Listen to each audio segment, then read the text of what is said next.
Good evening, everybody. Welcome back to Tower Casual Destiny Podcast. Normally, you would hear Corey's sultry voice doing our introduction, but he is at the happiest place on Earth where he had to ride out a tropical storm last night. So, joining me in the cockpit's chair tonight, you know him, you love him, the titan of our tower vanguard, Gitas Deletus, the Baracus, the harbinger of Ragnarok, the man who wishes he had his own Leviathan axe. Maybe one day he'll be worthy enough. A1 Josh. Slumming it again. Slumming it again with my bitches. In case you're wondering, I do not have a whole lot of energy tonight. My girlfriend and I finally got hit by the COVID bug, everyone. It happened. 2.5 years. She's a healthcare worker. You broke your streak, man. You were going strong. Dude, I was going full. I was multiple times flawless on this, by the way. But I forgot to reset my card, and here we are. I was literally just thinking like 2 weeks ago, like, goddamn, I really need to like set aside some time to go get my second booster, because I have to set aside a couple days because it knocks me on my ass so bad when I get one of those shots. Yeah, it can really. Your mileage may vary, but it can absolutely whip your ass, that vaccine. Dude, it fucks me up something fierce. I have to like make sure I set aside a few hours to do, well, not a few hours. I have to set aside a couple days. Like, better not get anything done the rest of that day and have like another day or two to just lay around, because I'm going to be tired. I'm going to feel like shit. Well, I have taken 2 rapid tests. I personally do not have it. I have a pretty wicked cold, and I think I have the beginnings of. She not only has COVID, she has strep throat. So, yeah, it's been. Viruses are out there teabagging on the field. Dude, they're teabagging. They got a wee ran. It's bad. It's all bad news out here. And then on top of that, Telesto decided to become sentient this week, and there's a basically non-existent TWAB. John and I are gonna talk. We're gonna talk a little bit of Telesto. We're gonna talk a little bit of Destiny. There's not a whole lot of Destiny to talk. Corey will be back next week. We'll have another show or two before 2 shows, I guess, maybe before Thanksgiving. I need to look at my calendar real fast. I think we'll have another 2 shows before Thanksgiving. One show. We'll have one more show before Thanksgiving. I take that back. And then we'll be back for 1 episode before the next season. So 2 shows before the next season. Very anxious for that comp rework news, which I suspect is it has to be coming on either the 17th or the 1st. Yeah, what's the TWAB forecast before the next season launches? You think we're going in completely blind? Dude, I don't know, and it's like it's making me a little anxious, because like at a time when community sentiment is like at one of its lower points, and I want to kind of address that for a second, like the white elephant in the room, because. Yeah. There's been a lot of complaints online. I've seen a lot of people like running around posting that Steam screenshot of, oh, this is the lowest player count that the game's ever had. We have at least 6 instances, I believe. At least 6. It may be a few more instances where the population was lower, and it is always at the end of a season or at the end of an expansion. And we are at the end of the 3rd season. People are starting to feel some fatigue. I will say that I do not think overall that the seasonal structure has been as good this year. I think last year it was such a hit because, man, we had a really accessible raid in Deepstone. We had some awesome story stuff happen with Crow and with the Hawkmoon quest. We had Presage, we had the Season of the Chosen plot line, we had Splicer, like, oh my god, we're teaming up with Mithrax, we had Season of the Lost, we're back in the Dreaming City, Savathun is actually here in the We got a new waifu in Destiny with Cadle. Oh, dude, Zavala finally found love in a hopeless place. It was great. It's been fantastic. I think, like, the one thing I seem to see, like, across the board is that the sentiment is that the story team has only gotten better. It has only gotten better through all of this. Like, from Arrivals onward, it's only gotten better. And I completely agree. We've gone through 2.5 years now of the by far the longest time we've ever gone in Destiny with good, meaningful plot beats in every single season. This season might be like, I see a lot of people arguing, but I think this season is like kind of our first tease for plot lines that will be resolved after the final shape, but they need to start planting the seeds now. But it's also very clear that Mithrax is one of our greatest allies going into the fight against the Witness, right? Nothing that Corey and I haven't said before. But I think you combine that with how exhausting this seasonal seal is, and it's a bad one. I go and get these pretty easily, and like I know there's always some weird requirement. It's like, okay, fine, I don't mind doing it. This season really, really got to me, and if it wasn't for a cool title, and I didn't really want that seasonal, this is where they get me, man. They get me with the seasonal pins, okay? They get me with the badges. I really like the insignia, because it's the insignia of the pirate flags. I really like it. But at a certain point, some of these requirements are ridiculous. You know, we had people complaining about, you know, the champions step, you know, and I agree. Ruffians. Well, that's another one time. I'm talking about several weeks ago. We talked about one of the weekly quests on the season pass was for go kill 50 champions or something, and you got like 6 times the progress in Master Catch Crash, and then they just auto completed it for everyone because it was ridiculous to tie that to a weekly quest. And I completely agreed with it at the time. I thought, okay, this is a little silly. The fact that they saw that and did not think, oh, we need to nerf the ruffian step was a pretty bad misread. But that's not even the most egregious thing. So imagine that you've suffered through that, and you've got, if you are one of the few, the proud, the brave, the ruffian slayers who got this before week 10, you got to be sitting there coasting thinking, man, I'm feeling pretty good. Then you open up week 10 and you realize that the final repute that you need in order to finish the board for the season, which is one of the requirements for the seal, is go open 15 more chests at the end of expeditions. You have already, at bare minimum, you have done 25 of these runs, and that's if you have teammates that cooperate at every single step of the way. They really turned the knob on grind just too far overall. It's funny, you know. It's a little funny, right? Because like you have a lot of these content creators who are like, we need more of a grind. There's no grind in this game anymore. And then they did this, and they're like, wait, no, not like this. Like, yes, no, very much not like this. Like the seasonal seals, as far as I see them, are supposed to be the ones that the more casual players can earn. Yeah. I'm not opposed to having something a little challenging in them. I think the time trial ones can sometimes be a little challenging for those who don't like to use LFG or having to do like a master version of an activity. Okay, I don't think that's too unreasonable. I'm doing something like this though, just like kills your will to live. And then on top of that, on top of this egregiousness, we got the Ghost Rider seal for Festival of the Lost. And I covered this last week, my exasperations with this seal. Zhao and I were grinding some stuff out, and I was just like, after every run, I was just like, man, I just want to die a little. I want to die a little bit more each time, because it's like, do I want to go bang out 35 haunted sectors, which is awful, by the way, or do I want to go suffer through ruffians? Yep. And then no, I still have to do an additional like 7 or 8 runs to finish my final repute.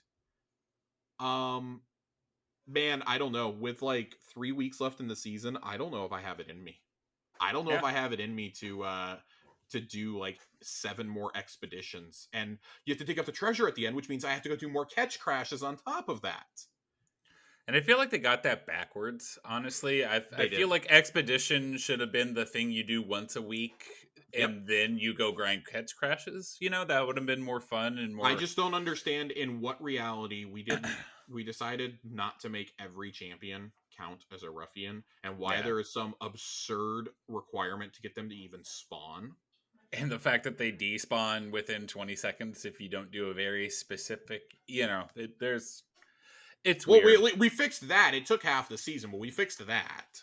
Oh, did they finally fix it? Yeah, they did it as a hot fix, because that's what we were all laughing about. Like, oh, so you hot fixed this, but you didn't fix the actual requirement.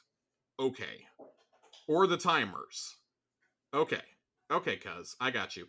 I think that kind of like points to part of why player engagement is down a little bit is some of these ridiculous requirements. I had the same critique about Haunted. I thought Haunted was a pretty rough season. A lot of people had trouble with the VIPs. You had to go kill on the Leviathan. I really lucked out in like the first 2 days of the season. I was just like hanging out on the Leviathan in some of these rooms. Like I literally just left my controller there while I was doing something around the house, and I heard like something spawn in, and I went like my screen like went dark, and I was like, oh shit, like what is happening? Went and killed him. I lucked out. People were camping out for hours to get those kills, and then on top of that, you Jesus. had to do 50 tier 3 runs. That is insane. Absurd. Or 50 tier 3 runs with claiming the chest at the end. I It's the same thing we said about Dares of Eternity last year. It's unfortunate when they take something that's fun and make you do it until you hate it. You know, or you just have something that's not fun to begin with, like the derelict Leviathan, and make you do it 50 times. Yeah. Like Catch Crash and Expeditions, I think are actually really cool activities, but we have one Catch Crash map, and I understand you don't want to make a bunch of maps for something that's going to go away.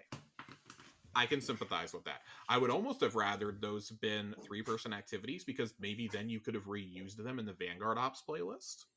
Yeah. You can't do that with the Expeditions at all. Hey, I've been asking for it every year since Menagerie. Let's get a six-man playlist going, you know? Well, and that's one of the things that I threw out a while back, is that I would actually love if they made, in the future when we go like more cloud-based, I would love if they made Hawthorne or Ikora a vendor for that. Like, there's a 6-person playlist, and you bring back the greatest hits. You throw Menagerie in there. You throw an Override in there. Fuck it, I'll do a Vex Offensive again, as long as I don't have to do 50 of them. You put a fucking Vex Offensive in there. You could, I mean, when Dares of Eternity gets removed, you could throw Dares of Eternity in there. You could have Ikora already had the Ikora's memories back at Vanilla launch. Yep. You know, I mean, you could do some stuff like this, similar to how I think in the Vanguard playlist, there is absolutely no reason that you can't add some of these expunges. You could add an expunge, even if it's just the one where you fight Kira. You could put that one in there. Oh yeah, yeah. I still fail to understand why Presage needed to be vaulted.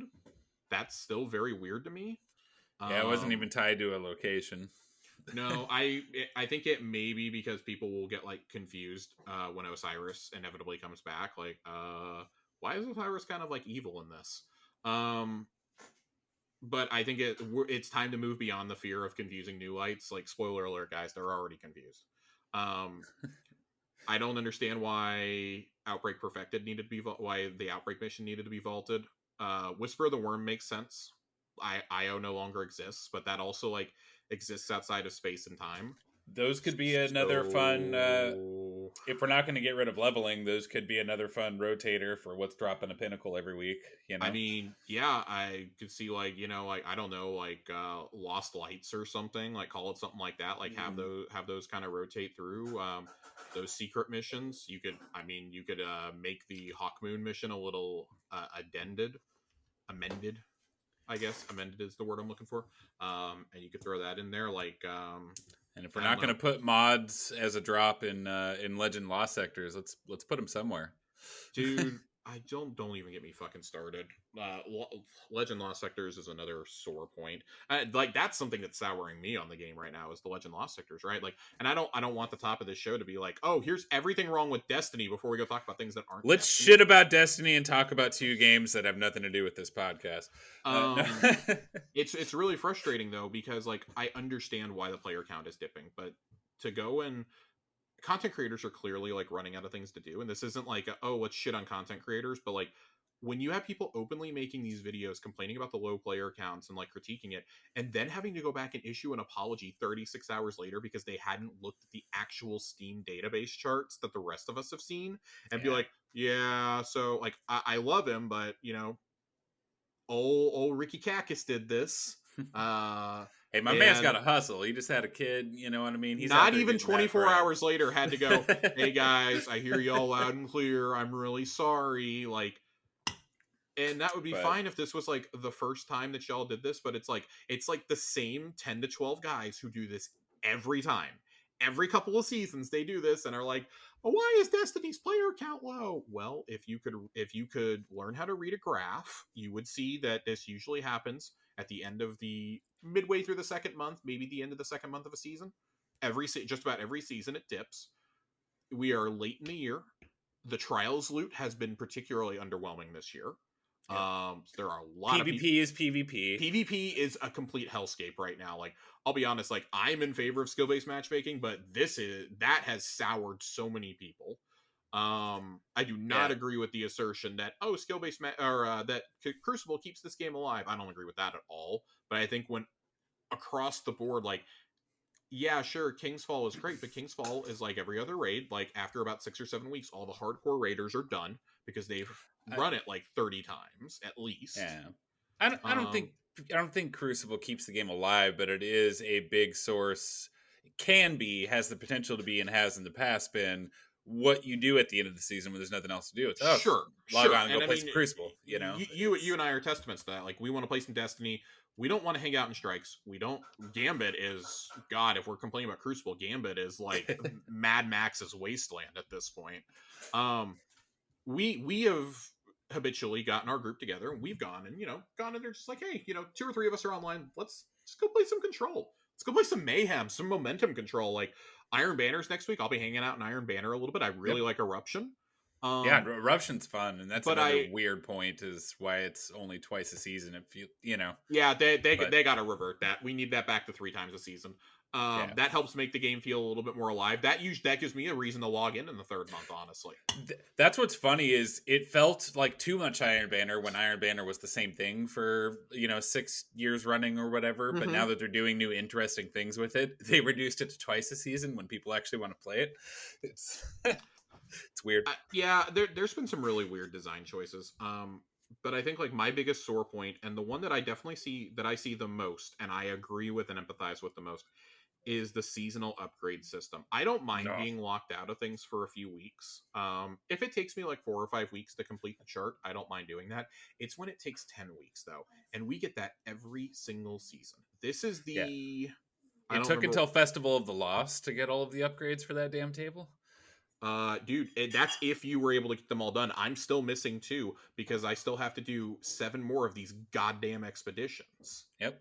I stopped caring. I got the pattern for the scout and the sidearm and the slug shotty. And I'll be honest, that was about the point that I wanted to dip out. But again, I'm a slut for pirate themed things. I'm in a pirate clan, John. Okay. Oh no, I have to do it. I have to do it. You know how much of a whore I am for this game, and how much time I put into it. I just don't care at all. I think it's pretty notable that even you're like, I'm done. Yeah. And I think that's the biggest thing that how much what was it, Fractalist? What did Osiris make us farm in Season of Dawn? You and Phil, man. Jesus Christ. That I dipped out at that point and said enough is enough. But even with me working on this seal, this is on par to be the lowest amount of time I've played in a season since Undying. I am at level 155 in my pass. I finished Undying at 169. No other season have I ever finished below 200. Yeah, if it wasn't for Grandmasters, I probably wouldn't have logged in. Last month I would have jumped in for Festival of the Lost just to get a couple. I mean, the sniper rifle and Jurassic Green has some amazing and the thing is, if you played Festival of the Lost in like the first 3 days, they give you a god roll on accident. Yeah. Of the sniper. So I can't tell you how many Macabres I deleted. How many Jurassic Greens I deleted because I got an incandescent with I forget what my other perk was. I want to say it was tunnel vision. So I was like, oh well, it's a rapid fire pulse. That's what I want on this. I'm done. I'm good. Yep. I got subsistence incandescent and subsistence golden tricorn, and both of those are awesome. Like I'm in the same boat as you, right? Like I've played more Fortnite than Destiny and I haven't played a whole lot of Fortnite either. This season, it's just I think that's the kind of thing that I'm seeing across the board is like we're all just so exasperated, but it's not with the game. Like, yes, we are frustrated with the state of PvP. It's unacceptable at this point how PvP is looking. We talk about this like once a month. I don't want to tread old ground, especially with the comp rework supposedly coming.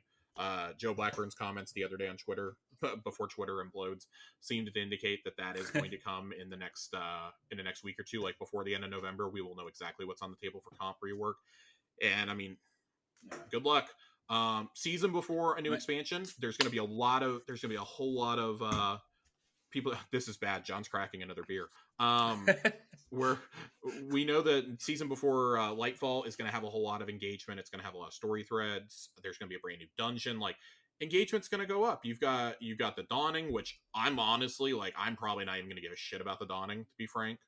I was tired of this event 2 years ago, and it depends on what the title is.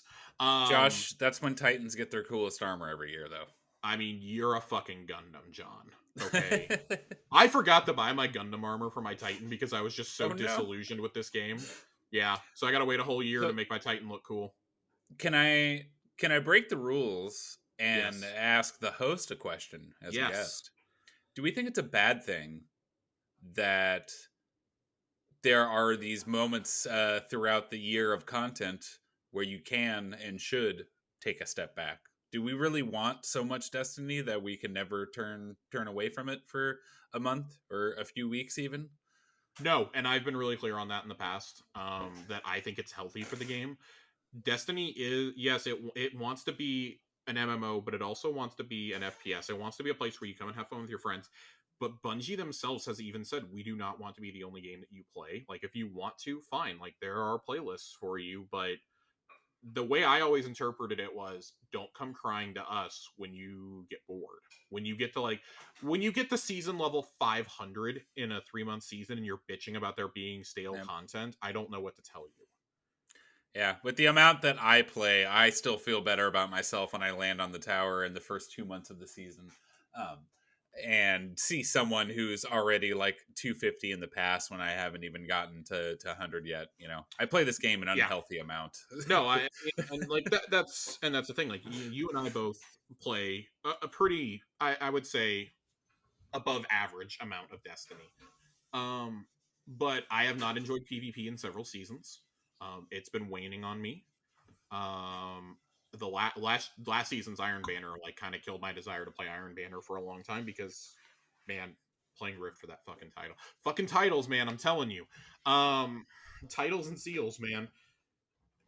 But I also kind of see the genius of the seals and titles because it keeps people like me who are hooked. It gives me something to chase, and I appreciate things like that. Like I've been talking to Discord with Ronnie and a few others about going and chasing the Gumshoe title. You know, we were all talking about what we've got left, and like I've needed to do 4 Legend of Wellsprings since like March, and I haven't gotten around to it, and I kind of need to do it, otherwise I can't buy my seal.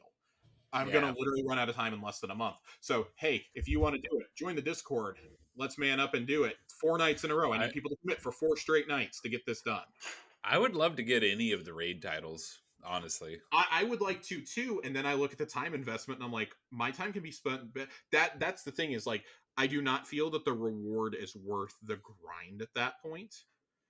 And I'm starting to get that way with this all makes sense. The time I'm starting to get these seasonal seals and these seasonal events. Like the game is more fun when I just play what I want to play and I'm not worried about chasing a god roll. I mean, well, I'll always chase god rolls, but I'm not worried about like titles or triumphs or anything like that. Like when I'm just playing this game to play it, to have fun with my buds, to enjoy a kick-ass sci-fi story, that's when Destiny's at its best. And I want people who want to sit here and complain about player counts to, you know, maybe take a step back and realize, hey, I understand that for a lot of the people complaining, the most vocal people in the room who are complaining, this is their livelihood. This is their life, man. I get that. I get that. I follow a pretty fair amount of content creators on Twitter through Destiny. And for now. Yeah, TBD if they file for bankruptcy by the end of this month. Stay tuned for that one. Makes it really hard to grow a podcast, by the way. I think that you sit down and you look at this and you go, okay, so I don't know, of the hundreds of thousands of people who play this game a month. It's also worth noting, like, y'all are looking at Steam charts, like, it's still consistently on, like, the top 10, top 15 most played Xbox and PlayStation games. Like, pretty much always is. So, anyways, I digress. Um, you look at this and it's like, well, I understand that you make your living playing this game, and this, like, even people like Dado have said, Dado and Glad have both, they have careers outside of Destiny, and they've said, hey, Dado plays this game all the time still, right? Glad Yeah. dips in and out. He plays the story stuff, he does the raids, the dungeons, etc. He didn't do the grind that much anymore, and they have both said we still get nothing. Like, we do really good, but Destiny content when we do it is on a whole other level. And I get it. Like, this community is so passionate. And I've seen the other conversation I've seen a lot is I wish Bungie wasn't working on other games so they could just work on Destiny and take all those developers and put them on this. Guys, I hate to tell you this. That's not how game studios are working in the year 2022. They have multiple projects going on. If you do have a studio that works on one game, it's usually one division of their studio. So, like, yeah, you'll have like Team Destiny as part of Bungie. You're gonna have Team Marathon. You're gonna have Team, I don't know, like Incubation, or whatever you want to call it. You can't bet on one golden goose forever either. Unless you are Activision with Call of Duty, which somehow. I mean, look at how infrequently Blizzard releases games too. I mean, you could put Blizzard in there up until like the last year or two. And I think that's something that everybody's got to kind of keep in mind, is that I saw somebody critique. It was a content creator online, and I'm not going to name names because they're not one of the bigger ones. So I'm not going to name names. I mean, we can call out Nerd Generalist if we need to. Well, I mean, we're going to call them out anyways. PC Master Race motherfucker. I'm kidding. I love you, nerd. Please don't leave me. But when you look at what some of these guys are saying, like one of them says, I don't understand how we got 20 maps between the launch of Destiny 2 and the end of Forsaken, and we've only gotten one map. Now, first off, that one map is absolutely fucking egregious. I want to be really clear on that. We've gotten one great map, Rift map, a bunch of revivals. It's great for Rift. It sucks dick on everything else. And like, listen, I get the complaints about that one, but if you and there are a lot of valid criticisms there to pass around. If you want to hear those, go listen to some of our stuff from last season when I played Iron Banner and I just complained about it nonstop. But if you're really going to compare when you had like 4 studios working on this game, including one that their sole job was to make maps. And let's not forget Activision's big push for Destiny 2 was making it a competitive esport shooter. Yep. Yep. Like, it is clear, like, there are things built into the foundation of this game, for better or worse, that they can't get away from. And I think, despite Bungie screaming and saying Destiny 2 is not going anywhere, I'd be fucking floored if post Final Shape we didn't get a new installment of Destiny.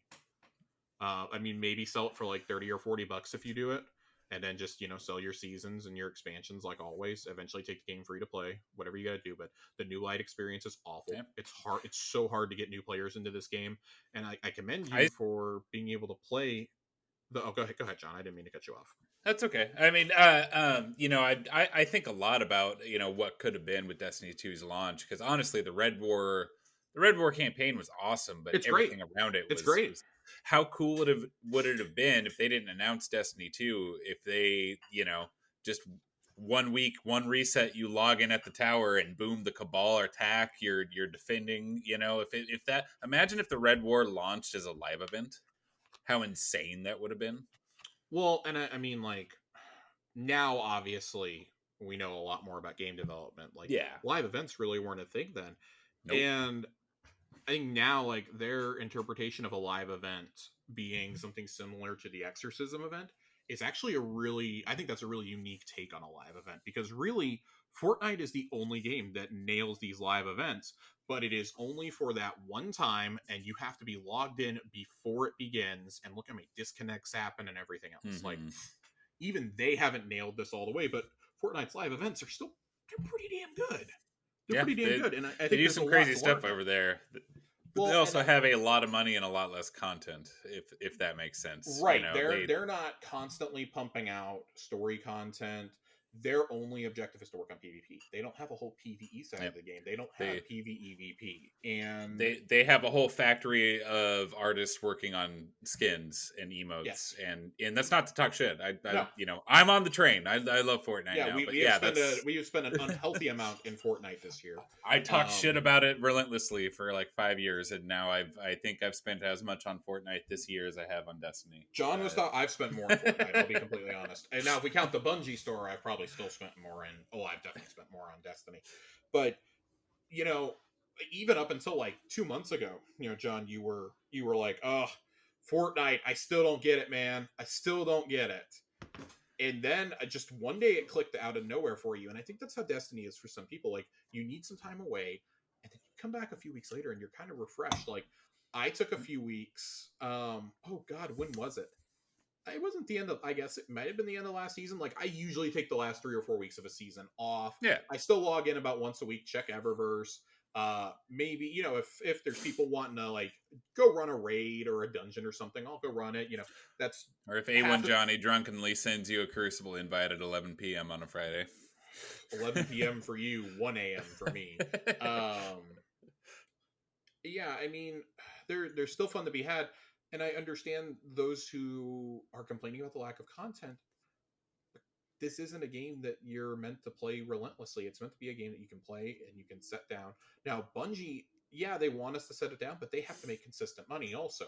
I think the pressure for that is going to be lessened a little bit now that they're underneath the Sony umbrella. And I've seen a lot go like, they were just given $4 billion and they haven't done anything. First of all, that's not how this works. They were not given $4 billion.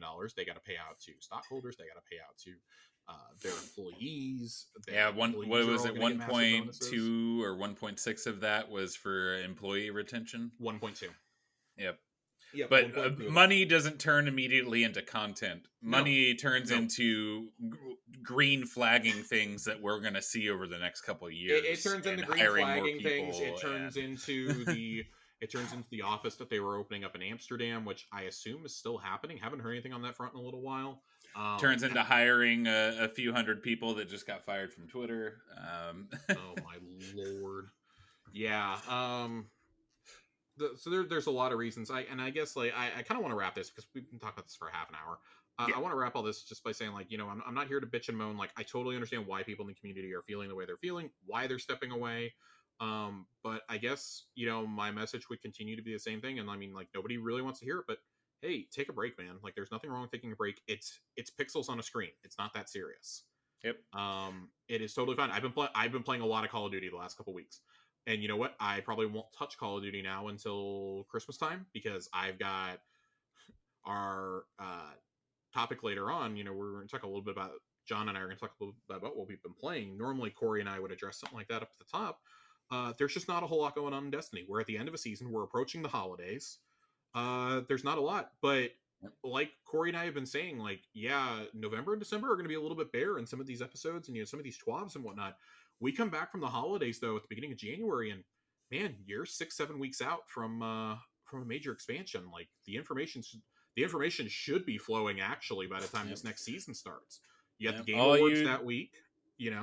Everyone who's crying foul right now, we're gonna get some juicy TWABs. You're gonna get everybody who's trailer. Crying foul. All you sluts are gonna be back at the trough. Everyone who's complaining, you know what? Go have a Snickers. You're not you when you're hungry. We'll see you in 3.5 weeks for the new season. Okay, that's really like the last thing I have to say. Yep, that's Destiny, isn't it? That's Destiny. Speaking of things that are Destiny, though, John, because that was kind of a perfect segue. So sorry, I cut you off. What about we're not really going to talk about the TWAB because there's nothing in there, but Telesto, man. This has been besto. This has been a great couple of days. It's just been goofy fun. There was an emblem that was data mined last season, a Telesto emblem in the API. I thought I had seen that. For like 6 months, we've been wondering what's going on with this emblem. And then this week, they did a takeover on social media and in-game of Telesto. And it's been great. It's similar to the Savathun fourth wall breaking that we had last year. It kind of gives new insight to Griffin, who is the social media manager at Bungie, complaining on Monday night, like, God damn it, I can't change the profile picture or our name for the Destiny account. This is absurd. Can you imagine if the change happened inversely, and Destiny 2's official account was Telesto for like the next 6 months, and they couldn't? Oh my change god, it they back? did get the picture changed. It is a Telesto picture now. I will note that. People noticed it at reset on Tuesday when they logged in. Somebody had Telesto, and they shot it off into the sky, and the bullets drifted towards the sky, but they were going in different formations. Paul Tassi and a few others determined that they looked eerily similar to constellations, real constellations, leading a lot to speculate, like, oh my god, the Dreaming We got a City star curse. map. We Like, got a oh star god, map, baby. here we go again. Here we go. Fool me 4 times. Shame on you, Bungie. But we just talked about people coming back to the trial. Oh man, I talked so much shit about Destiny the last few weeks. You better believe I ate this shit up on Tuesday and Wednesday. John and I are sitting here sending this back and forth. I'm bugging Corey while he's under lockdown for a tropical storm, and I'm like, dude, I know you're spending time with your family, and there's like a natural imminent disaster happening, but have you seen the Telesto stuff? Josh, I was literally work has been so insane for me in my personal life, and I've ran outside for a 2-minute break, and I was literally that meme of Matthew McConaughey, eyes wide, hitting a cigarette, looking at his phone when I saw all this Telesto stuff popping up. Oh man, it was great. It was great. So that happens the first day, and people kind of noticed the new reload on it. Second day, the gun's behaving a bit more normally, but then volatile rounds are kind of popping off there at the end after the bullets explode. They're like seeker orbs from those from the scatter grenades, kind of like similar to the scatter grenades, are like really, really tiny Deathbringer orbs. So that was really cool to see. And right about that time is when the social accounts started being taken over. Damage and Cosmo both had to swear to God there was nothing happening. Of course, Bungie fans, Destiny players are not to be fooled, and we were convinced there was some sort of special hidden purpose. And that leads me to our first piece of listener mail tonight. Uh-oh. Yes. Did we get a letter from Telesto? From Ronnie. I mean, we all had some wild theories going in the Discord. Mine was, what if since Telesto is sentient, what if we use it to power up the old Insurrection Prime down there in the Elixni Quarter?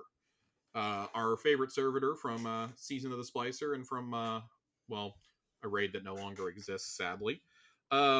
So Ronnie writes in and he goes, not a question, but a theory on the Telesto stuff. And to be clear, he wrote this in this morning, Thursday. What is today? Thursday the 12th? The 10th. Thursday the 10th. Before any of the stuff that there's no quest came out. But this shows you kind of like how down the rabbit hole we were going here. I believe Rasputin has found a way to take over Telesto, some way, searching for an exoshell, and the search has driven him to do so no matter what, which will lead into our boss for the next dungeon and storyline into the next season. Is it tied to the community event? Maybe, but I've always thought us searching for other Siva, now revamped into Pyramid Energy, would be the final darkness power. And then further to my point of being controlled or taken over, look no further than today's Schwab, and in the helps known issue section there is one called Telesto, and it just says help. So I want to address this real quick, because I've seen this line of thought from a few people, not just from Ronnie. This is not me going like, oh, the lore says it's not gonna happen, but very specifically Siva, because I had the same thought at first also, a couple years ago in regards to a power, and then I very quickly remembered Siva was a technology that was developed by humans during the Golden Age. Siva is not going to be, unless there is just and I mean, it would have to be an absolute radical retcon to bring Siva in. I think that Strand is going to serve the purpose that Siva would have. Strand seems to be a cross, because they've been very clear, like, Strand is not a darkness power.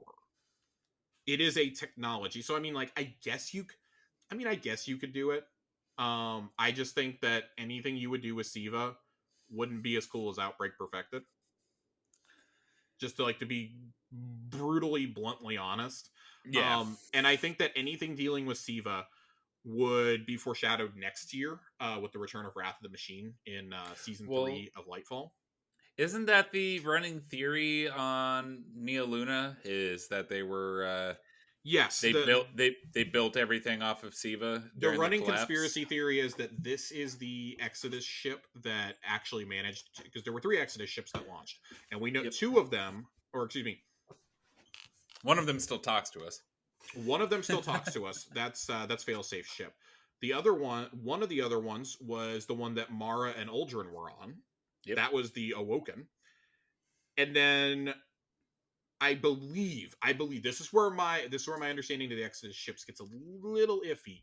We never really knew the fate of the last one. I believe this would be the final Exodus ship. If it was, they had Siva, because it has been said that the Exodus ships had those to help them rapidly build new colonies, to recolonize. Which would make sense how anyone could make a civilization in the clouds of a, gas giant. Of a gas giant planet, which is not very hospitable. Make it look like fucking Blade Runner 2049 over here. And everyone has sexy armor with their biceps out. I'm not jealous. Give Titan some guns out, please. So I think that's probably the kind of line that we're going down.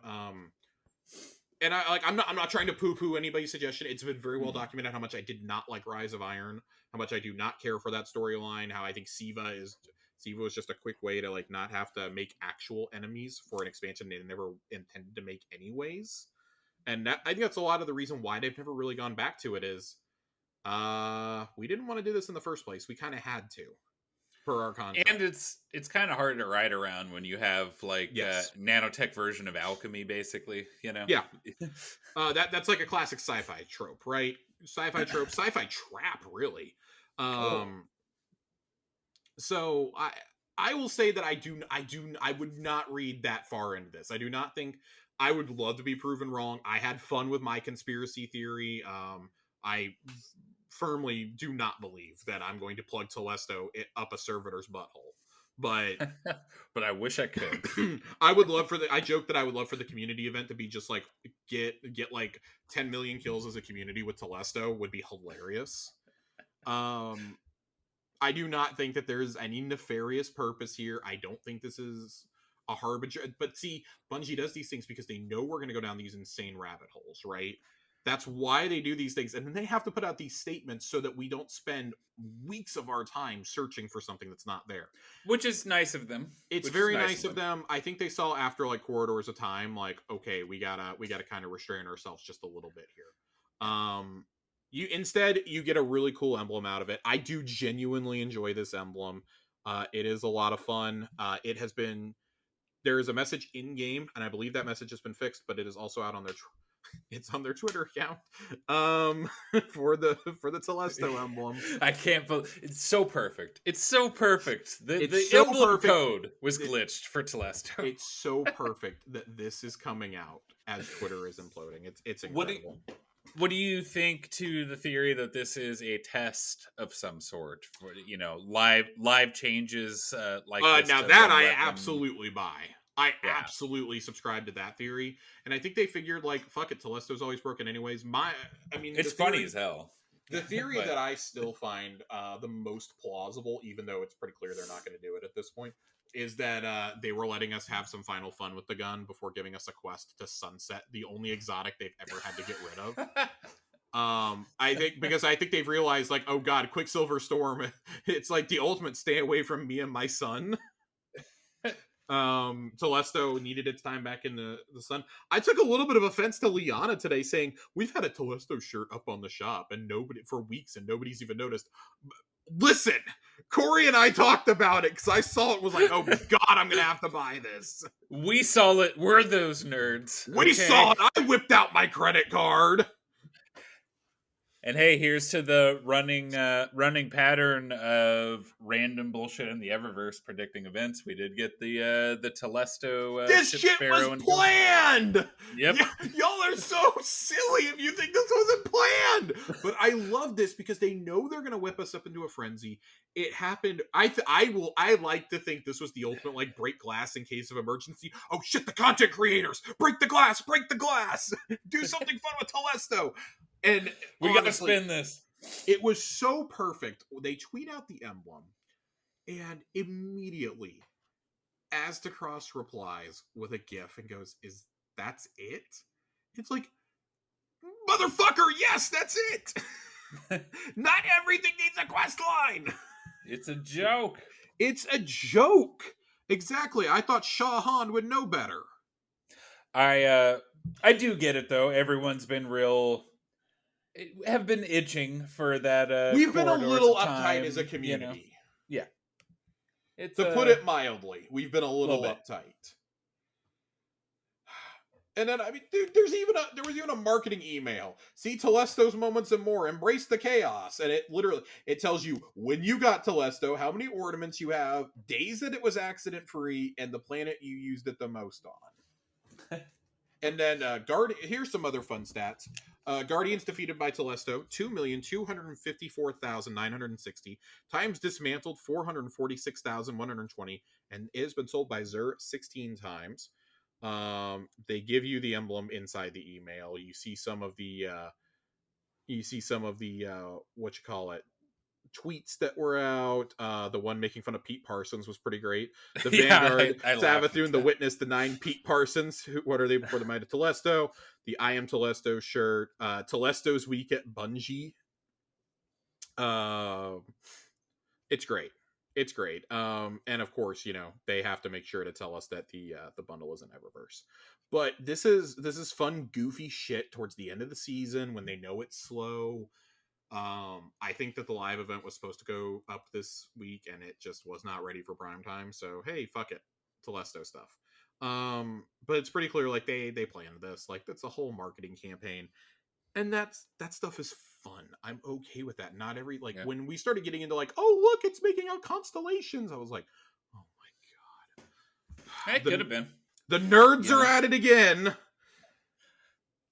But no, I think this was just some good, silly, good-natured fun on Bungie's part when they know that tensions are pretty high in the community between the Divinity episode with Salt and PvP.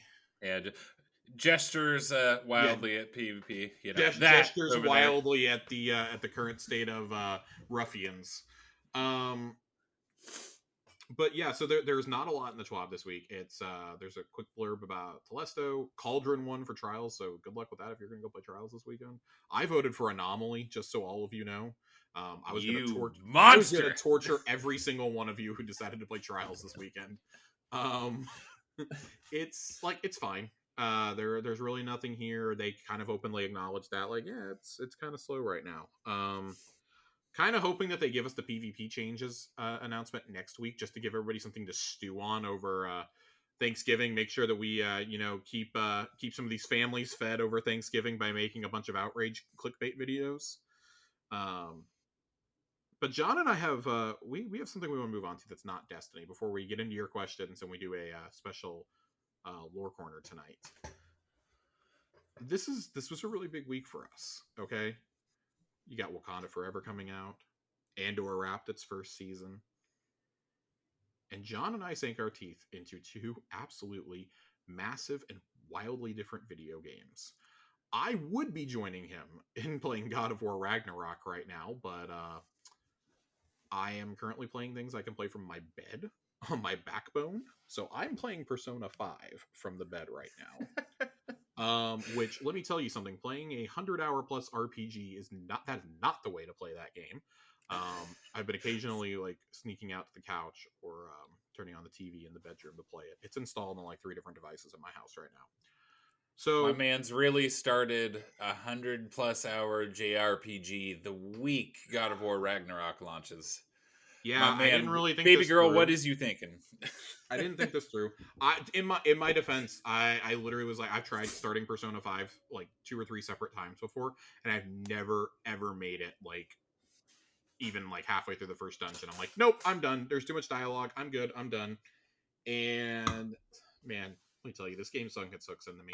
I'm about 50 hours into this game right now, and I don't know that I've ever quite played a game like this. It is, if you like character-driven stories, let me tell you something. This is one of the most character-driven stories I've ever played. Everyone that you meet and talk to kind of has their own plot line and will give you various perks in battle, even if they cannot actually join your party. Um, and I really enjoy that.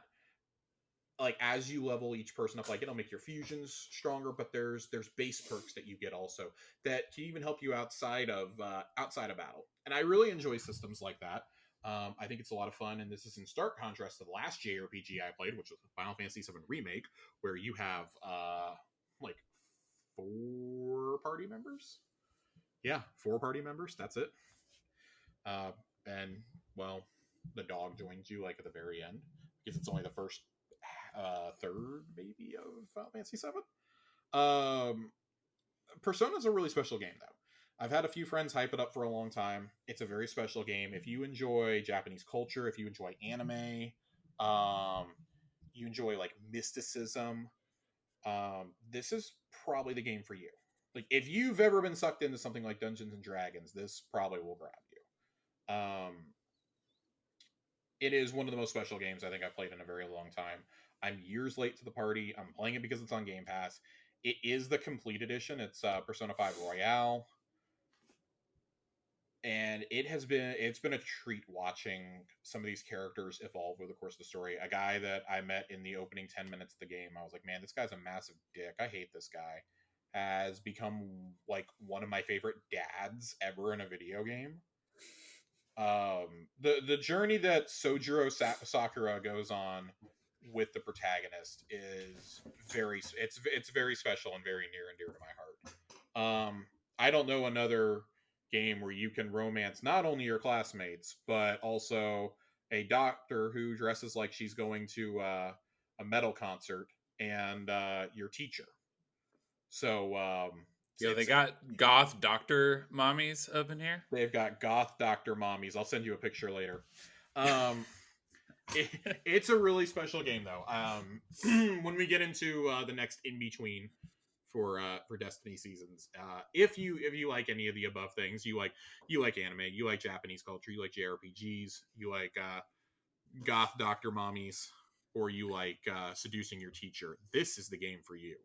Well, I like at least 2 of those things, but I have been curious. I've been Persona 5 curious, just by the way that people talk about it, and the price is right now.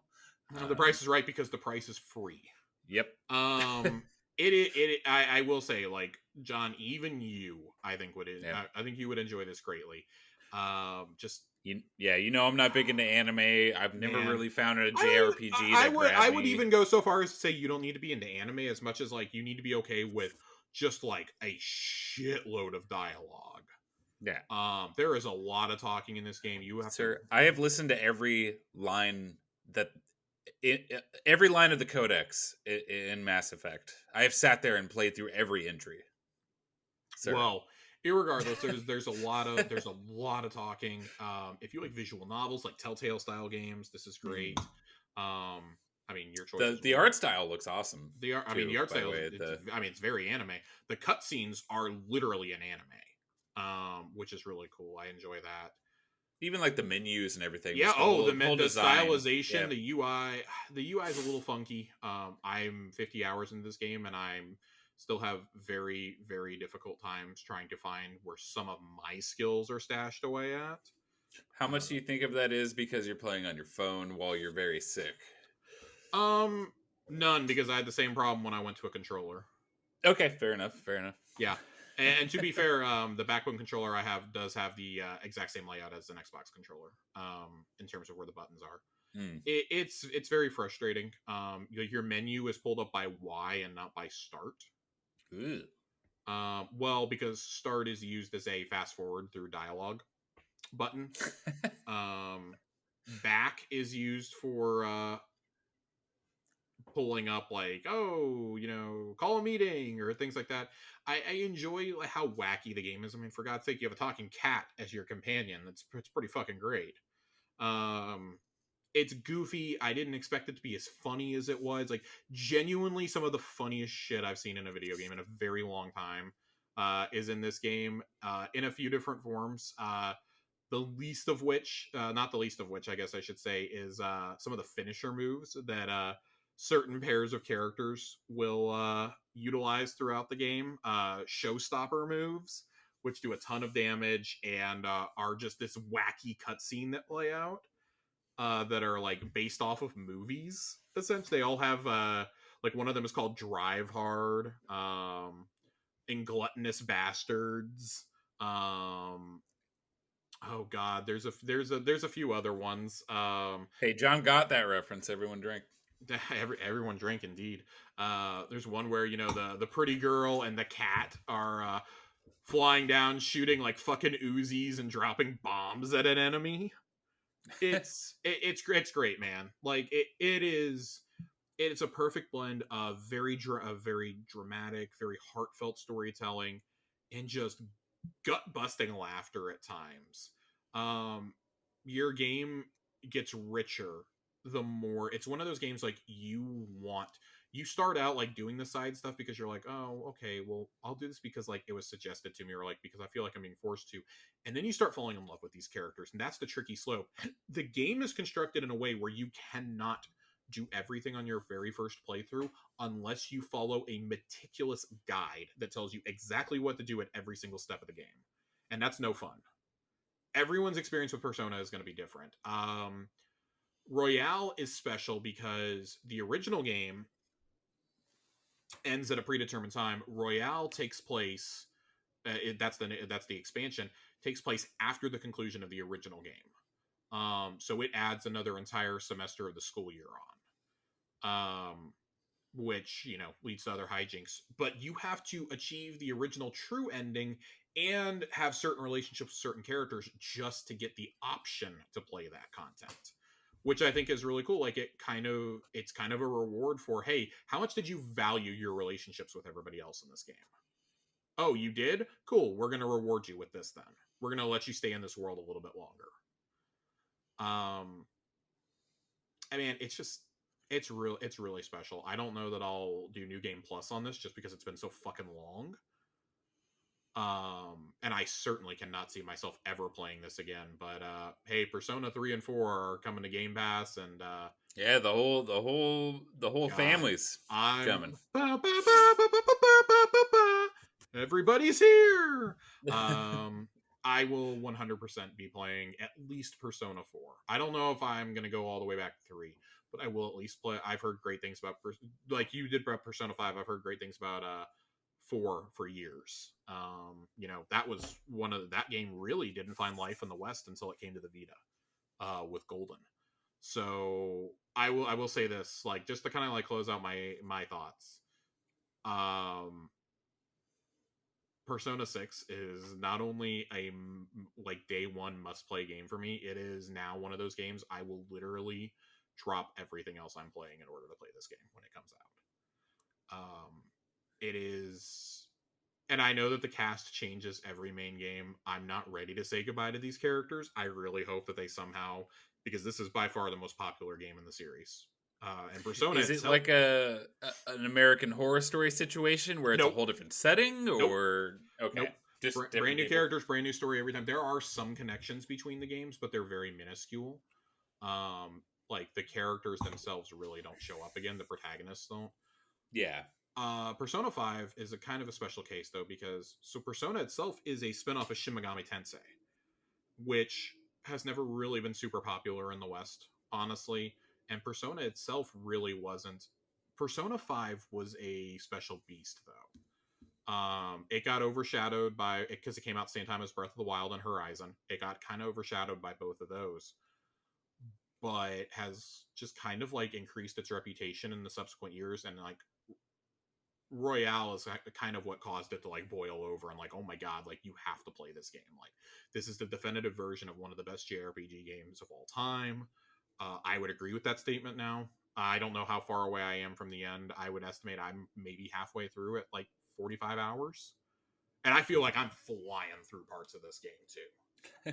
45 hours in, so you're almost into Act 1 there. I mean, it's definitely not the end of Act 1. Like, I'm definitely in the final act of the original game. But I know that I still have all the content to come afterwards. Yeah. Because I have met most of the requirements at this point to unlock that. I've hit 2 of the 3. So I guess I would just say all that. Like, if you're looking for a nice, long, meaty game to sink your teeth into, that's one option. The other option is God of War Ragnarok. Speaking of dads, speaking of you mentioned a dad like 20 minutes ago, but speaking of dads, can Kratos make coffee and curry? I didn't think so. I'm sure no, he would just get mad. No, he can't. He can't. He would get mad at this. Make this coffee. John, why don't you, in your most non-spoiler way possible? Yeah, we don't need anybody to do earmuffs or mute us or anything. Give me a few minutes. Tell me about your experience with Ragnarok so far. I know you've only had like a day or two with it. It came out very late Tuesday night, so we haven't had much time with it at all. It released on a Wednesday for whatever godforsaken reason. Hey, I was there Tuesday, 9 o'clock on the dot. How has this game been for you so far? You would estimate you're what, about 10 hours in probably? I am just at 8.5 right now. 8.5. Okay. Yep. I was trying to give a little bit of leeway based on the clip I saw you post last night. Yeah, and I would say that probably about 2 hours of that is me being dumb at puzzles, and also I'm playing through on hard, so taking me a little longer to get through some combat sections. Than it so would be we can reasonably expect then that John's probably about 5-6 hours into the main narrative. Yeah. And I finally got to the first part of the game. Similarly, in 2018, when you finally get the world map and everything kind of opens up, I finally got to that point. So I've done a fair amount of fucking around and exploring. Are you finding out yet? Oh, I am finding out. Shit's rough out here in the Ragnarok verse. No, it's really hard to talk about because I don't know what to say that you haven't seen in reviews, because you can't spoil anything. I have not read a single review for this game, and I do not intend to. I intend on going in as blind as possible. I have watched whatever trailers Sony put out up until... God, honestly, the only trailer I may have seen for this game was the reveal trailer last fall. That may be the only trailer I've actually watched. Well, nuclear hot take here. Video game good. No, we don't need to be like, oh my god, like Josh is trying to stay so pure. No, I'm joking. I've seen plenty of like little clips. I've seen some ads. I just like kind of passively don't watch them. I don't really pursue a lot of trailers these days. I'm similar when it's something like this. That I was sold on this game the second credits rolled on 2018. Well, and that's exactly how I feel too. Like I never cared about God of War before 2018. Like the games were fine. They were fine. Yeah. They were. I've always been more of an Xbox boy, but God of War before 2018 was always just it looks like a dumb button masher. I enjoyed the story. I didn't enjoy the games themselves. And Kratos was utterly unlikable in the original games, which also did not help. He was a meathead. I basically imagine him as he was Diesel. Sony's Marcus Phoenix. He was right? Like Marcus Phoenix had more heart than the original Kratos. Don't put any slander on my man's name, okay? Kratos didn't care about any way the way Marcus cared about Dom and the Coltrane, okay? I found myself with 2018's game falling in love with Kratos though as a character, because I think I credit a lot of this to Cory Barlog's direction. If 100%. It had not been him coming, he was the cinematics director at Crystal Dynamics. We all know Cory made his name working at Santa Monica on the original trilogy of God of War games, and then he left. Him and David Jaffe both left. He went to go work at Crystal Dynamics, was the cinematics director for Tomb Raider, which basically means he oversees the story and a lot of the narrative development and whatnot. It is the role that one Joseph Staten had on the original Halo series up until I believe Halo 3. I don't think he did ODST or Reach. And then he oh no, he did. He did do those actually. I take that back. He did it for the original for the first 5 Halo games, and he did it for Destiny 1. He was set to be the head of story for Destiny 1 before Activision fired him. So it's a very important job, obviously, but these games I don't think they have their heart without Corey. Similar to how I don't think that um The Last of Us has its heart without Neil Druckmann. Yeah, Being and the amazing voice cast. Well, the amazing. I mean, and that's the other thing that I want to get to is Christopher Judge and oh god, what's his name? I'm completely blanking on Atreus's actor. Sonny Stevens, is that who it is? I'm terrible at remembering. I'm gonna do a quick Google while we're talking about this. Yeah, but yeah, it's Ragnarok. Yeah, Ragnarok. You know, I tweeted something similar to this last night because, like I said, it's hard to say what's so cool about it without spoiling anything. Sonny Soljic. There you go. Sorry, not Sonny Stevens. That's their dynamic is incredible, and it continues to be incredible. You know, but Christopher Judge's ability to emote so much through a video game character with a grunt. You know, it's so hard to explain. But if you've played 2018, you know what I'm talking about. And Ragnarok continues the excellence as a video game. You know, the graphics are just beautiful. The combat is awesome as it ever was. There's fun new twists on your powers. Again, I'm only in the beginnings of the first act of the game, so who knows what surprises I have looking forward to me there. Was surprised that there's this may turn some people off, but if you know how I play Destiny, I am very excited. There's actually some build crafting going on in God of War Ragnarok with armor sets and different ways that you can upgrade your skills, and they went a little deeper in that, and that's fun. But my God, what sets this game apart is just the writing, the voice acting, the story. There's the characters in this goddamn video game. You know, I wish I had more friends who played Sony games like this. Almost all of my friends are exclusively Xbox. So not many of my personal real life friends are playing God of War. Every 5 minutes, my poor girlfriend is sitting here watching me play through this. We just played through the 2018 last month to get ready for this. Every 5 minutes, I am pressing pause, looking at her with a big, dumb, shit-eating grin on my face. From little quips between characters mid combat to huge reveals. You know, just every moment that a character is talking on the screen in this game, I am paying attention and so excited to see what they have to say. I cannot wait to see where this story goes. Matter of fact, I'm looking at my PlayStation right now. But yeah, no, it's great. I've been looking forward to this for 4.5 years. I will be shocked if this game does not get Game of the Year, frankly. So that was kind of the next question I wanted to ask, because as we all know, very well documented, I have not played Elden Ring yet, which I have Shame. Man, I'm trying to figure out when I can cram that in. I have a feeling that might be what takes up my December at this point.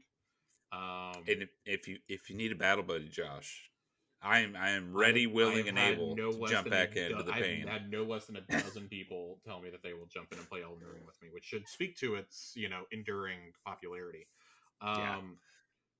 Elden Ring is amazing. I want to know how it stacks up, because some of the phrases that we had thrown around for Elden Ring were early contender for Game of the Generation, one of the singular greatest achievements of the medium ever, something that transcended popular culture. And I mean, to be fair, that game selling 15 million copies in less than 6 months is fucking wild. That's fucking Yeah. wild. I don't care any way you slice it. Like, that's Grand Theft Auto numbers, man. That's Call of Duty Yeah. numbers For a Souls game, for a which Souls I game. normally detest. Yes, and we for reference, we just got the updated numbers for God of War's lifetime sales last week, and it sits at a cool crisp 23 million, which is insane when you think about when that came out. There were an estimated about 115 million PlayStation 4 sold, so about one in every 4.5 consoles bought a brand new copy of this game. That's not counting used copies, obviously, or people who played it with a buddy. That is an insane attachment rate. That does not Yeah. happen. I want I to bought a know, whole how does ass this... PS5 to play this game at launch. It is true. You absolutely did do that. I want to know how this stacks up, because these are, at this point, like, it's these two and then everything else. Yeah. After Marvel Snap, of course. Listen. There will be no Marvel Snap slander tonight on this show. Oh, absolutely not. I'm saying Ragnarok and Elden Ring are fighting for second place under the superior game. That's right. No, they're amazing for completely different reasons, and it really, I could foresee, if we wanted to get all into predictions on at least Jeff Keighley's show, I could see maybe God of War winning everything but Game of the Year, and then they give Game of the Year to Elden Ring. I don't know. They're amazing for completely different reasons, but they are both spectacular. Elden Ring is amazing in the same way that Skyrim or Oblivion or whatever your first Bethesda game was, where it's just a world where you just get lost like a little kid in a sandbox for weeks and weeks and weeks, and every game session you find something. You think you've figured out how the game works, you think you've seen everything, and it still manages to rip those expectations out from under you and throw you into something completely different. There's something behind every corner, that level of exploration. And then God of War is more like a Mass Effect 2, just pitch perfect story and narrative and fun combat and characters you care about, a world you think about when you're not playing it. You're running through the combat, not that the combat is bad, the combat's spectacular. I'm running through the combat to get to the next story beat. I'm whipping this dude's ass so I can get through that and see what my two favorite dwarves have to say, or insert a million, you know what I mean? It's this generation's Mass Effect 2 and Skyrim. There, that's the best way to put this title fight for Game of the Year. Yeah. They're both amazing for completely different reasons. So I would ask this: does Ragnarok set a new standard for what we should expect from a console exclusive, similar to how I would say the last console exclusive that I think shifted the argument in this way was probably the Switch launching with Breath of the Wild? Yeah, I would put that up there. That like this is pretty easily like the reason to go buy one of these new consoles right now is God of War. Yeah, absolutely. It definitely sets the bar. I mean, I've heard the term quadruple A and laughed at it. This is kind of the closest I think I can point to. Is this just everything works?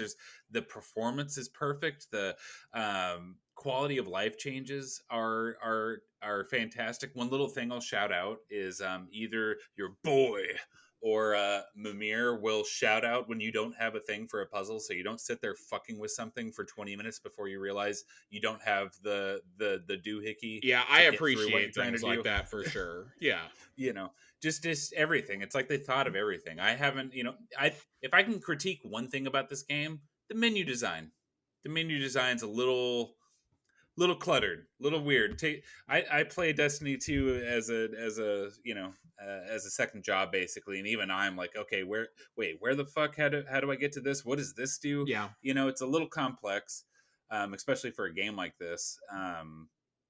But if that's my biggest complaint, 8.5 hours in for a $70 video game, I think we're doing pretty good. I would agree.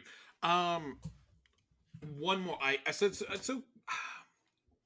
One more. Let me. I'm trying to figure out one more thing to end this conversation, because that was a really good note to end this on. can I just appreciate as a Titan main? Am I allowed to talk about things that have been in the main cinematic, like the main If reveal it's been trailer? in trailers, I have no problem with you bringing it up. Thor is amazing.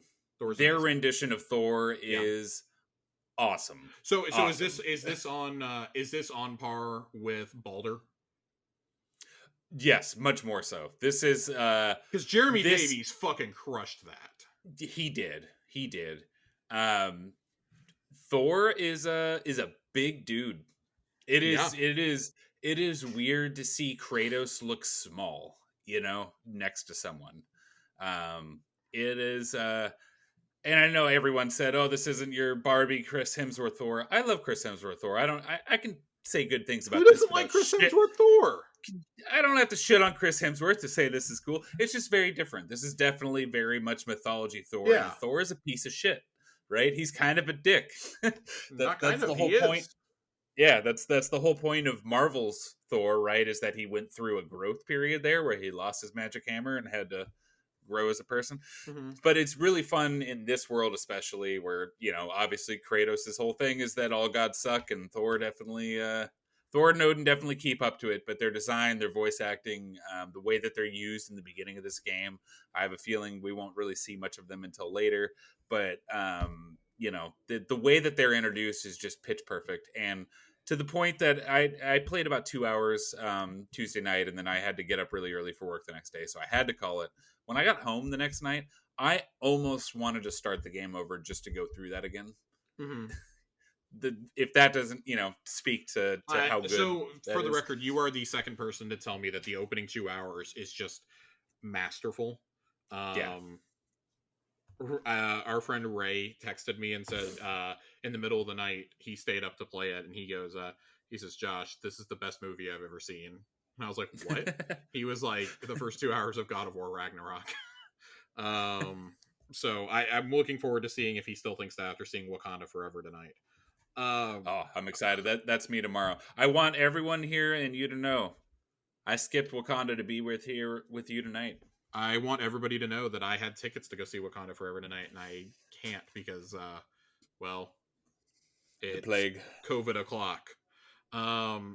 Let's hit some questions. Let's hit some questions before we do Lore Corner and get out of here.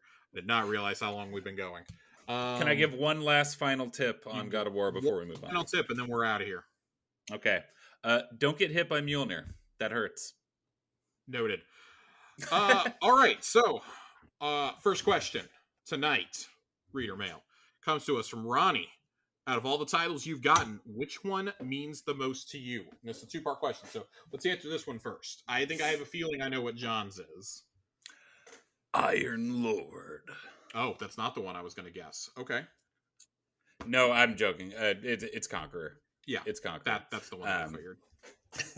That maybe me and shout out to my main Dangerous Knights crew, Phil and Max.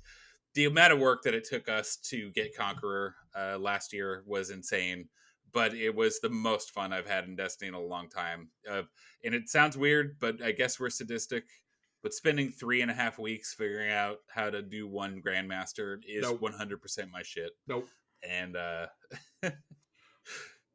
we did it before all your fancy subclass 3.0s and exotic primary buffs, and I don't fucking care. Back in my day, no. Mine is Undying. For similar sentiments, it was the first time titles were like super excited. It's either that or it's Wayfinder, because Wayfinder meant a lot to me too. I have something that like almost nobody else has. I killed myself to get that. Me and Phil killed ourselves to finish those titles up. But Undying, I will forever remember. You had to do a Master Nightfall, and that was like the equivalent of a Grandmaster at that point, just like beating our dicks. That was like the true before any buffs. And we did it on Scarlet Keep. We did it on the Scarlet Keep. The last last week, like the second to last night, like I had resigned myself to not being able to get Undying. And then John texted me kind of out of nowhere. I had just moved. We had just moved to Austin. John texted me and was like, "Hey man, we were going to try and take another stab at the Master Nightfall tonight, but Max can't make it. Can you come do it? You want to come sit in with us? And I was like, sure, whatever. And we didn't, or it was an afternoon, excuse me. Max was at work. We didn't get it banged out, but we almost did. We made it to the boss room like 3 different times. Then we sat down and nailed it first try the next night. Yep. I remember texting you walking home in the rain from Dungeons and Dragons saying it's go time. Hashladoon is Hashladun. Let's get this. For reference on how bad this was, Phil was basically keeping me alive because I'm a very soft hunter. John got booped off the end, so we were running out of lives, and of course the respawn was in just a god-awful location. We primaried her to death. We primaried Hashladoon to death. Phil and I did, just like praying that we could do it. We got you up somehow, and then we got booped right as we got the final shots off. Yep, I'll never forget that. I threw a void grenade. I was on Sentinel Shield, and I was just hip firing an LMG as I flew off the edge. That was when my strategy was to run edgewise in a Nightfall. By the way, fucking edgewise, man. I was running Austringer and oh come on, what's the energy hand cannon? Our first exotic season pass. Yeah, I was running Austringer and Ariana's Vow for unstoppable and anti-barrier and a fucking dude. Light it was so bad. It is like one of the worst things that's ever happened. It soured me on Champions forever. That's where the hatred was born at. Was in that moment. Ronnie has another question for us though, John. Okay. He's got another question for us here. Part 2 to this. If you could come up with a title name, what would it be and how would we get it? Oh, God. I could not think of a suitable answer for this week. I've been looking at this question for 3 days and I cannot think of one. How wild would it be to have a static title? Something really crazy, like you get some sort of monk-sounding title for having a completely empty vault. Goes away if you put something in your vault. That would be wild. Something like that, you know what I mean? Something really crazy. Where you see someone... I think there should be one if your vault is always full. I think you should have order. Glutton or something, yeah. Oh my god. Our friend Phil would have to be equipped with that all the time. It would be gilded every season. Every season. Gilded Glutton. I think something like that, like the kind of like along with the lines what we were talking with Telesto, like live changes. I think that would be really cool, like in the future. And that's just like a little bit of text. I don't know how difficult that would be, but that's why I enjoyed that they did the what's the gunsmith one that you can get? Deadeye. I was wanting to say Hawkeye, and I was like, no. Same thing. Same div. That's why I like that one. I think that was like kind of substituted and it's like, hey, here's the one for like everybody to go earn. I don't really have an answer to this though. Like I think static titles is a good answer though. I like that. It'd be a fun, interesting thing instead of all titles being you did these 10 triumphs. I agree. You know, Tiger Jesus asks, do we think next season's artifact mods are going to be the greatest hits of the year, or are we going to have something broken like particle deconstruction? I want to say it's going to be greatest hits. They really want you to play with those 3.0 subclasses before Strand gets here. I'm going to go a different direction. I figured I figured Stasis would get a big highlight next season since it has been a whole year of... so I kind of thought that, and then just last week they said we're not going to take a major pass on Stasis until after Strand. So I think that like kind of killed that for me. Yeah, I guess we'll see. We'll see. I would like for it to be a greatest hits of this year, though. There's not a whole lot this year that I like fell in love with, but if particle deconstruction came back, I would not complain. Let me keep lightning strikes twice for another season. I ain't mad. Yeah, I wouldn't be mad about that either. Not really this from Joasis. Not really a question, but rank these in order from best to worst: Unstoppable, Overload, Anti-Barrier, Berserker, Hive Guardian. Oh, fuck off, Joe. No, just kidding. I love you, Joe. Love you, Joe. So, I mean, best has to be Anti-Barrier. Yeah. It's the least finicky of any of these. I'm gonna go unstoppable Oh, because barriers can fuck be fucky. off. Barriers can be so fucky. Unstoppable, bro. That unstoppable. Listen, the unstoppable ogres in Kingsfall have made me bump unstoppable down a notch or two. The amount of times I have died looking down the barrel of my unstoppable shotty, and they just don't fucking stop. That's one weird bug in one weird location. Normally, it's a weird bug in every location, John. You stun them and do damage. They're the only ones that don't heal. You have to reload when a barrier puts his barrier they don't up. Like to stun for me ever. Although I will say, unstoppable glaives were pretty great. Yeah, and big fan every time we have unstoppable solar. Just beat his ass. So okay, unstoppable solar melees are always fun too. I'm going anti-barrier, unstoppable, hive guardian. What's a berserker here? Yeah, I was hoping you would say so. I kind of like don't know what berserker is. So, but there's still... Oh wait, was that what were the things in Scourge of the Past? Those weird fallen things you had to shoot in the front and the back. That's a berserker. I'm gonna put berserker. Berserker is going at number 4 because the last one absolutely has to be overload. Fuck overload. Overload is the worst. Unless you have divinity, which is the ultimate anti-overload gun. Everything else is useless. Overload trace rifles are the only thing that work. Zao Ambrosia writes in, if your guardian had a theme song for when they entered the room or the battlefield, what would it be? I want John's answer here first. Because I've got 2. Oh God, you're putting me on the spot. I'm putting you on the spot because I've got 2. I have thought frequently about what would my guardian's walk-up music be. Oh, it's definitely Powered Up by Cobra Man. Ooh, okay. Cobra Man fucks, so Cobra Man's always a good choice. So I gotta go with I have 2 different ones because it depends on the activity. So if I'm assembling the raid team, we're flying in, we're all we're meeting up in orbit, and then we're flying in. It's When the Levee Breaks by Led Zeppelin, and it's just the intro. It's like the minute-long intro. My other one.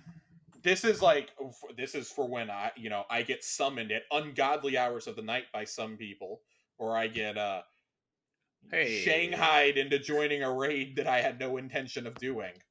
I like to think that my guardian has a playlist, and that he turns it on, and it somehow always goes to one of 2 songs, and it's either "Won't Get Fooled Again" by The Who, or it's Black Betty. Because let me tell you something. I think my guardian gets down on having to fly in to save the raid at the last minute. I've also watched a lot of Top Gun Maverick, in case you have not picked up on that yet. I should probably watch that at some point. It's great. They have an entire sequence set to Won't Get Fooled Again. It's fantastic. Baba O'Reilly also works. Really, anything from Who's Next works. I love The Who. He also asks, John, I have to ask this question. Are you a Mountain Dew connoisseur? I am not. Unless I am getting T-Bell, then Baja Blast is the only answer. Because we had a question, which is, if you drink Mountain Dew, what's your top 5 flavors? If you don't drink Mountain Dew, what's your top 5 sodas? So we'll do this 2 different ways. John, you can give us your top 5 sodas, and I'll do top 5 Mountain Dews. Josh, I'm going to have to be a conscientious objector here. I don't really drink soda. God damn it. Well, John, we're not asking you your 5 favorite beers, so... Yeah, I drink alcohol, coffee, and seltzer water. That's to be fair, it's kind of the same over here. I'm very much Ted Lasso when it comes to seltzer waters. Oh God, the bubbles! I forgot about the bubbles. God, top 5 Mountain Dew flavors. Okay, so in number 5, I mean, you can't go wrong. You got to get the classic, the OG. No, not even the OG. I'm gonna go Livewire here. Ooh, no, Livewire at number 5. Go the original classic Mountain Dew at number 4. Number 3 is Code Red. I love me some Code Red. Shout out to fucking Code Red. Powered my high school gaming nights. Number 2, I'm going Baja Blast. Baja Blast at number 2. Baja Blast I'm is number 2. waiting on bated breath. John, we have a tie at number 1. Oh. So first off, we have to go with the original king of Mountain Dew, the 2007 Halo 3 edition Mountain Dew Game Fuel. Pulling out. Which is, to this day, the greatest soda I've ever had. I forgot it had its own flavor, I'll be real. It had its own flavor, and they had to start calling it Game Fuel Classic, because every time they did Game Fuel, they always did a new flavor, and everyone just wanted the Halo flavors again. I'm very upset that they no longer make it. If they do, I have never been able to find it. My tie for number 1, though, John, this is one that'll appeal to your interests and might get you drinking Mountain Dew again. Hard Mountain Dew, baby. Hard Mountain Dew. I had completely forgot this existed. So listen, we're not just going Hard Mountain Dew. We're going Hard Mountain Dew Baja Blast. Son of a bitch.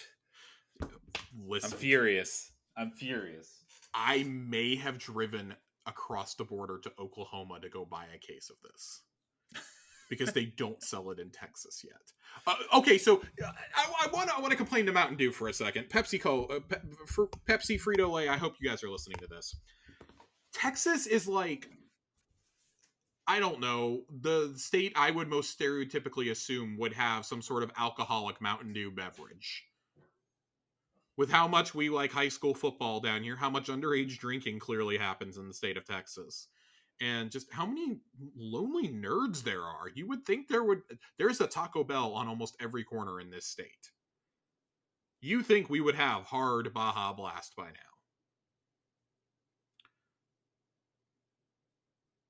John, are you still there? Okay, I'm going to assume John is there because I still hear him going. Yeah, Frito-Lay, make it happen. Give me some Baja Blast, some hard Baja Blast. We have one more question, one final question. John, you ready?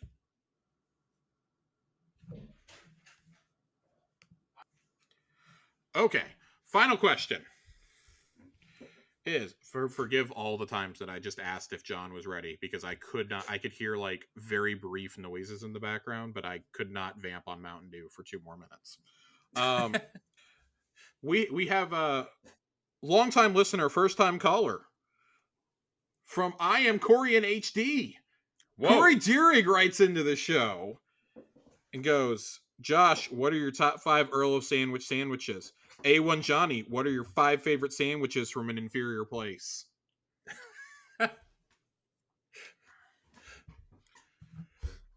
This is rude because I've never had the opportunity to hit up an Earl sandwich. Listen, I love the Earl.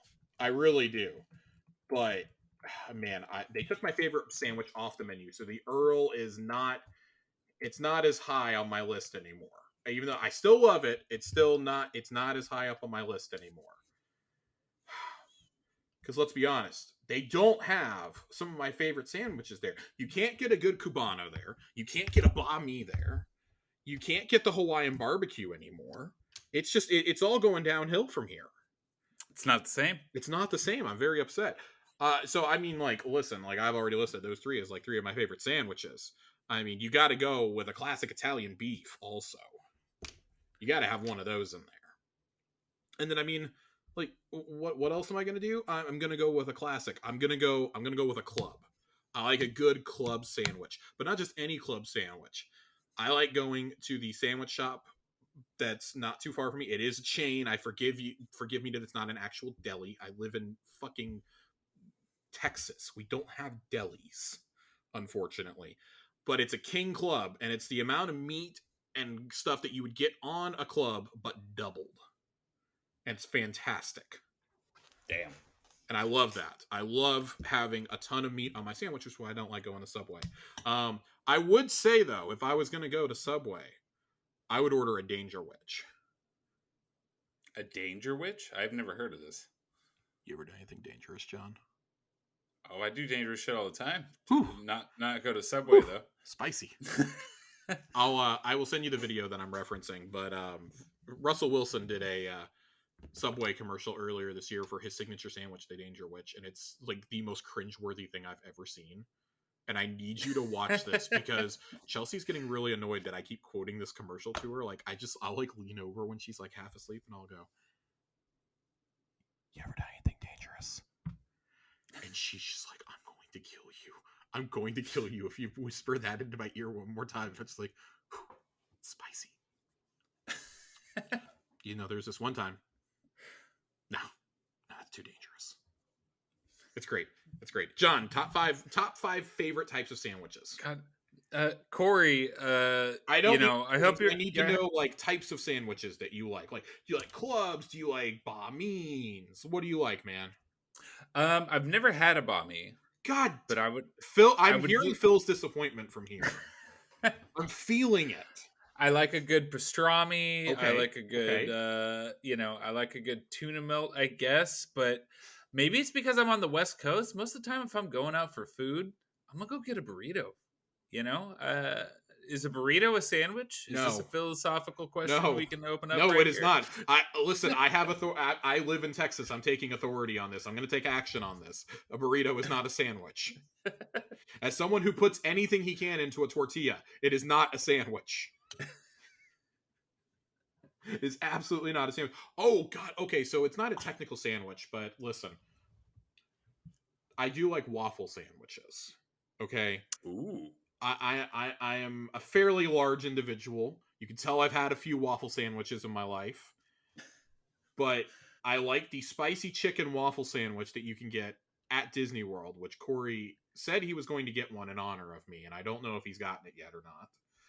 And then there is a brunch joint by me that does they do two different types of sandwiches. They do one that is it's a Belgian waffle sandwich, so it's Belgian waffles on the top and on the bottom.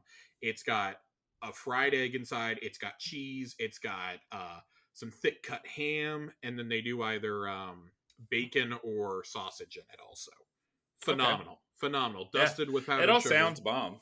Phenomenal. But I don't need anything the rest of the day or for like the next day because it's so much food. The other one is they do a French toast one. Ooh. And let me tell you, that, like, I saw God when I ate this sandwich. I'm not a religious individual, but it damn near made me go to church, John. Yeah, no, I live in a tiny coastal town, so it's not like I had. John's favorite sandwiches or whatever he can pick up at the store. Yep, there is one sandwich shop, one sub shop, and if it's any time during the summer, it's about a 45-minute wait because for whatever reason, the tourists that come through here to get to the sand dunes love that joint. But when I do go there, I get the same thing every time because I'm just that kind of guy. What do you get? A good pastrami? Sometimes I get a pastrami, but no, I get it's roast beef. Yep. It's barbecue sauce. Yep. Jalapenos. Okay. And melted cheddar. Spicy. I'm a big fan of spice. Spicy. I like it. Well, John, it's getting to be that time. We have one final thing to do because it is quite late. My time. We've been going for almost 2 hours. We have a lore corner tonight. And what would lore corner be if we did not talk about Telesto tonight? We've never actually read the lore for Telesto on the show. And I have to find it. I have this new fancy book. I can hear the pages. I'm excited. Yeah, I kind of forgot that we weren't going to do video tonight. I got my fancy exotic collection book in the mail the other day. And I was very excited about this. Trying to remember what season. So there we go. I found it. I found Telesto. This is a very weird and awkward book to hold because it's not a big art book. It's a skinny one. It's like half the size of a normal art book, and it's really annoying. I don't know how this is going to go on my shelf ever. Huh. But Telesto. Vestiges of the Queen's Harbingers yet linger among Saturn's moons. Public key 053689 DWS Regal. From Paladin Kamala Rior to Acting Regent Petravenge. Subject, Prison of Elders containment risk. Message is, 1. Contingency reserves overdrawn. We understand nobility troth reparations. Uldren suggests we open reintegration talks. Have you discussed endowment support? 2. If Reef endorses support, Paladin Oran will engineer reinforcement. Message ends. So this is, largely inconsequential, but this was the beginning of laying the seeds for Forsaken. This was back in good old Curse of Osiris, a solid 8 or 9 months before we unfortunately met up with Uldren again. But this was kind of starting to plant the seeds that maybe he wasn't dead like we all assumed after the Taken King. And we would later get that confirmed when we went to Mars and found his ship in the Lost Sector. But I find it very interesting because this is a weapon that has always been closely aligned with the Reef. Correct me if I'm wrong, but I believe we originally got this either in House of Wolves or in the Taken King, one of the two. And almost all the ornaments for this are Reef themed. It very much seems like, and with the way that the constellations seem to be firing out of the gun as of late, that just is another link in the long legacy of this gun. But this is really the first time that we find out that Petra is really the acting regent. Like, she's actually been in command of the Reef, because they assumed that Uldren was dead until he showed up. But by the time he showed up, he'd already been taken. So, or not taken, but he'd been corrupted.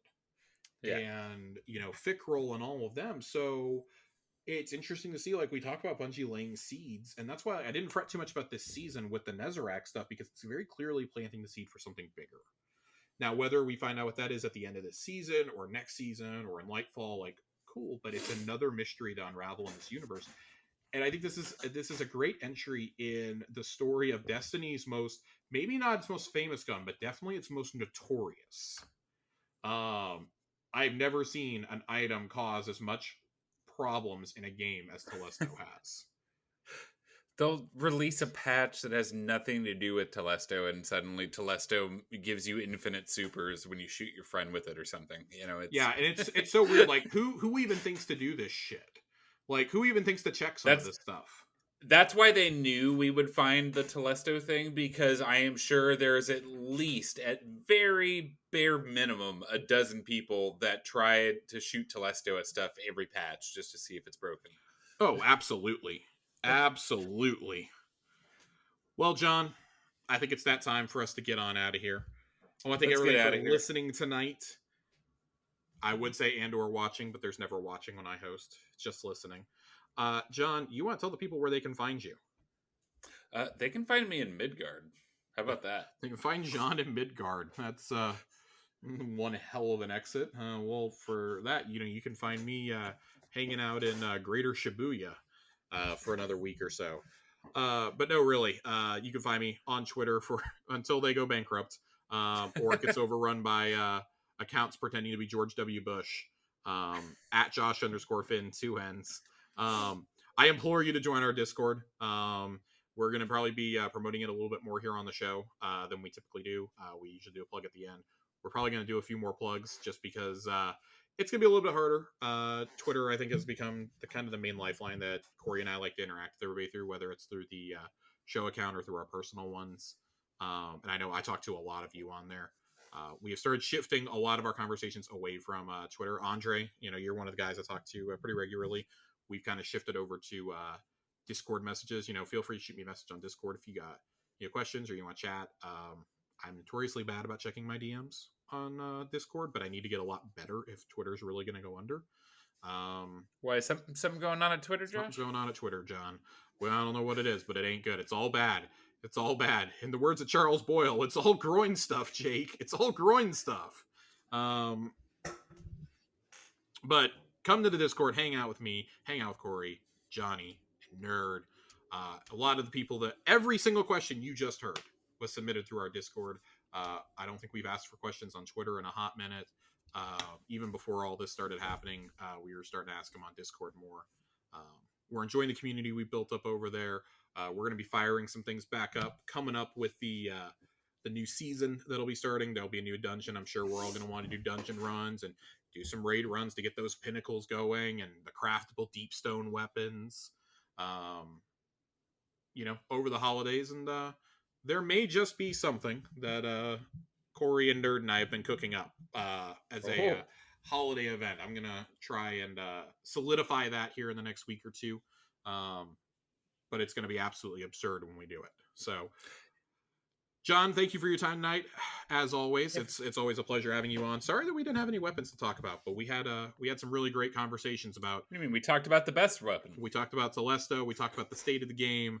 Of course, we implored you guys to go play Persona 5 and God of War Ragnarok, and then had some fun listener questions. So until then, until next time, take care, stay safe. We will see you Starside. And if you live in one of the states that is lucky enough to have hard Baja Blast, go have one for John and I. Thank you. Boy.